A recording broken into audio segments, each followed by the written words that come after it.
Hello दोस्तों, आप सब कैसे हैं। आज का हमारा क्विज स्टार्ट हो रहा है। इसमें जीएस के 15 क्वेश्चन रहेंगे।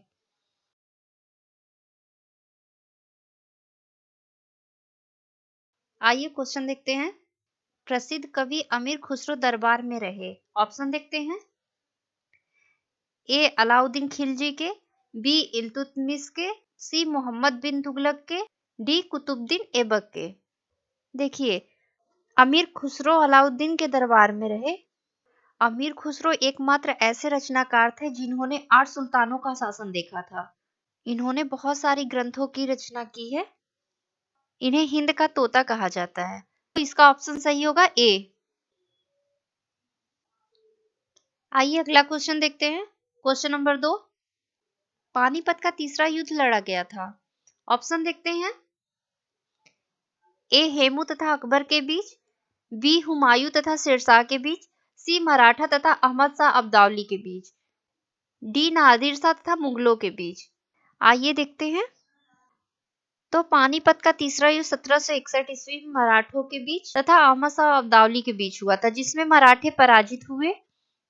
मराठा तथा अहमद शाह अब्दाली के बीच। तो इसका ऑप्शन सही होगा ऑप्शन नंबर सी। और पानीपत का प्रथम युद्ध 1526 में बाबर और इब्राहिम लोदी के मध्य हुआ था, जिसमें इब्राहिम लोदी पराजित हुआ।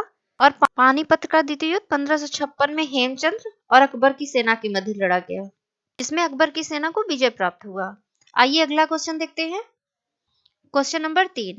यहाँ पे सूची दिया गया है, उसको मिलान करना है। सूची फर्स्ट को सूची सेकंड से। ए आदिल शाही हैदराबाद, बी कुतुब शाही बीजापुर, सी निजाम शाही गोलकुंडा, डी सरकी शाही जौनपुर। तो आदिल शाही वंश की स्थापना वर्ष 1489 ईस्वी में बीजापुर राज्य में यूसुफ आदिल शाह ने किया था। तो ए का क्या सही होगा? बीजापुर। कुतुब शाही, सी निजाम शाही। मलिक अहमद ने अहमदनगर में वर्ष 1490 ईस्वी में निजाम शाही वंश की स्थापना की। तो निजाम शाही का क्या होगा? अहमदनगर हैदराबाद। डी सरकी शाही। देखिए, सरकी शाही वंश की स्थापना जौनपुर में मलिक सरवर ने 1397 ईस्वी में की थी। सरकी शाही का क्या सही होगा? जौनपुर। अगला क्वेश्चन देखते हैं। Question number 4। निम्नलिखित में से कौन एक सुमेलित नहीं है? ऑप्शन देखते हैं। ए गोरखपुर राप्ती, लुधियाना रावी, जबलपुर नर्मदा, सूरत ताप्ती। तो देखिए, जैसा कि आप लोग को पता है कि है गोरखपुर राप्ती नदी के किनारे, तो ए सही है। जबलपुर नर्मदा नदी के किनारे, सी भी सही है। सूरत ताप्ती नदी के किनारे, ये भी सही है। इसमें पूछा है कि सुमेलित नहीं है, लुधियाना रावी नदी के किनारे नहीं है, लुधियाना सतलज नदी पे स्थित है। अगला क्वेश्चन देखते हैं। Question number 5। सदाबहार वर्षावन पाए जाते हैं। ऑप्शन देखते हैं। ए ऑस्ट्रेलिया में, बी ब्राजील में, सी कनाडा में, डी फ्रांस में। तो इसका ऑप्शन सही होगा ऑप्शन नंबर बी, ब्राजील में। देखिए, सदाबहार वर्षावन जो पाए जाएंगे वो ब्राजील में पाए जाएंगे, क्योंकि उष्णकटिबंधीय वर्षा वनों का विस्तार विषुवत रेखा के पास 10 डिग्री उत्तर से 10 डिग्री दक्षिण अक्षांशों के मध्य पाया जाता है। विषुवत रेखीय जलवायु प्रदेश में साल भर उच्च तापमान पाए जाने से वर्ष भर होने वाली संवहनी वर्षा के कारण सदाबहार वर्षा वनों का व्यापक विस्तार पाया जाता है। अगला क्वेश्चन देखते हैं। Question number 6। निम्नलिखित सागरों में से किस एक का जल सबसे अधिक खारा होता है? ऑप्शन देखते हैं। ए बाल्टिक सागर, बी काला सागर, सी मृत सागर, डी लाल सागर। अगर विश्व में बात करें तो विश्व में सर्वाधिक लवणता तुर्की के वान झील में पाई जाती है, 330%। और इसमें वान झील ऑप्शन दिया नहीं है, तो इसमें इसका ऑप्शन सही होगा मृत सागर, ऑप्शन नंबर सी। मृत सागर में 238% लवणता पाई जाती है। मृत सागर विश्व की सबसे नीची झील है, जो कि समुद्र की सतह से 393 मीटर नीचे है। अगला क्वेश्चन देखते हैं। Question number 7। निम्नलिखित में से कौन सा एक मौलिक अधिकार नहीं है? ऑप्शन देखते हैं। ए समानता का अधिकार, बी स्वतंत्रता का अधिकार, सी संपत्ति का अधिकार, डी धर्म का अधिकार। तो देखते हैं। 44वें संविधान संशोधन 1978 से पहले संपत्ति का अधिकार मौलिक अधिकार था। परंतु 44वें संविधान संशोधन के बाद इसे मौलिक अधिकार से हटाकर विधिक अधिकार बना दिया गया। इसे अनुच्छेद 300 क में रखा गया। तो इसका ऑप्शन सही होगा ऑप्शन नंबर सी। अगला क्वेश्चन देखते हैं, क्वेश्चन नंबर 8। निम्न में से किस एक की संस्तुति के आधार पर मूल कर्तव्यों से संबंधित प्रावधानों को भारत के संविधान में जोड़ा गया था? ऑप्शन देखते हैं, ए बलवंत राय मेहता समिति को, बी अयंगर समिति को, सी स्वर्ण सिंह समिति को, डी ठक्कर समिति को। तो देखिए, सरदार स्वर्ण सिंह समिति की संस्तुति के आधार पर 42वां संविधान संशोधन किया गया। इसी संशोधन द्वारा मौलिक कर्तव्यों का भी समावेशन किया गया अनुच्छेद 51 क में। तो इसका ऑप्शन सही होगा ऑप्शन नंबर सी, स्वर्ण सिंह समिति। अगला क्वेश्चन देखते हैं, क्वेश्चन नंबर 9।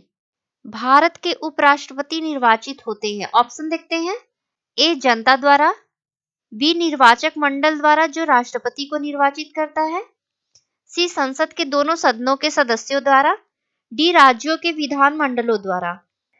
तो भारत के उपराष्ट्रपति के निर्वाचन में संसद के दोनों सदनों के सभी सदस्य भाग लेते हैं, यानी इसका ऑप्शन सही होगा ऑप्शन नंबर सी, संसद के दोनों सदनों के सदस्यों द्वारा।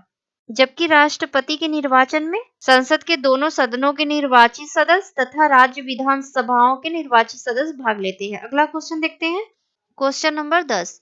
येलोस्टोन नेशनल पार्क अवस्थित है। ऑप्शन देखते हैं, ए कनाडा में, बी कोलंबिया में, सी केन्या में, डी संयुक्त राज्य अमेरिका में। संयुक्त राज्य अमेरिका के कोलंबिया पठार पर येलोस्टोन नेशनल पार्क स्थित है। तो इसका ऑप्शन सही होगा ऑप्शन नंबर डी, संयुक्त राज्य अमेरिका।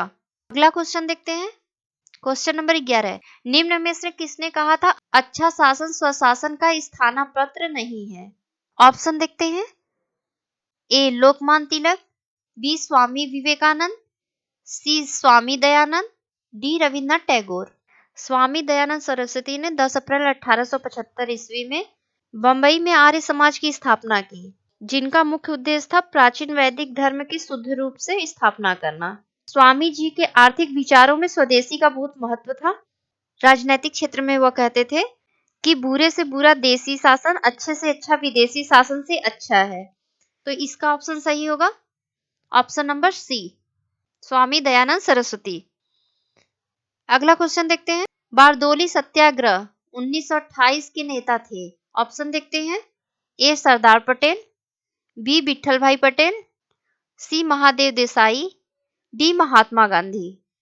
सूरत जिले के बारदोली में 1928 ईस्वी में लगान न देने का जो आंदोलन शुरू हुआ था उसे ही बारदोली सत्याग्रह के नाम से जाना जाता है। इस आंदोलन का नेतृत्व किसने किया था? सरदार वल्लभ भाई पटेल ने। तो इसका ऑप्शन सही होगा ऑप्शन नंबर ए।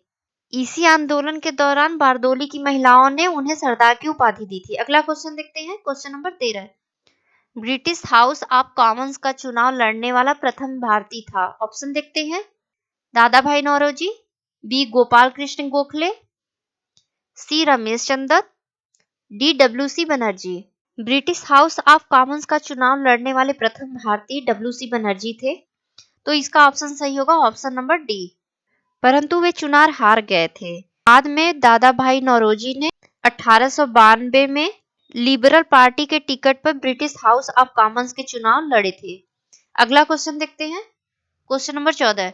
किसने सुझाव दिया था कि स्वतंत्रता प्राप्ति के पश्चात भारतीय राष्ट्रीय कांग्रेस को समाप्त कर दिया जाए? ऑप्शन देखते हैं, ए सी राजगोपालाचारी ने, बी आचार्य जे.बी. कृपलानी ने, सी महात्मा गांधी ने, डी जयप्रकाश नारायण ने। तो इसका ऑप्शन सही होगा option number C, Mahatma Gandhi ने। स्वतंत्रता प्राप्ति के पश्चात भारतीय राष्ट्रीय कांग्रेस को समाप्त करने का सुझाव महात्मा गांधी ने ही दिया था। गांधी जी का विचार था कि भारतीय राष्ट्रीय कांग्रेस का मुख्य उद्देश्य भारत को स्वतंत्रता दिलाने में सहयोग करना था। चूंकि भारत को स्वतंत्रता मिल चुकी थी, अतः इसको अब समाप्त कर देना चाहिए। अगला क्वेश्चन देखते हैं, भारत का सर्वाधिक खनिज संपन्न शैल तंत्र है। ऑप्शन देखते हैं, ए कुड़प्पा तंत्र, बी गोंडवाना तंत्र, सी विंध्य तंत्र, डी धारवाड़ तंत्र। भारत की सर्वाधिक खनिज संपन्न शैल तंत्र धारवाड़ तंत्र है। इसमें सभी प्रमुख धात्विक खनिज पाए जाते हैं, जैसे लोहा, मैंगनीज, तांबा, क्रोमियम। तो इसका ऑप्शन सही होगा ऑप्शन नंबर डी। धन्यवाद।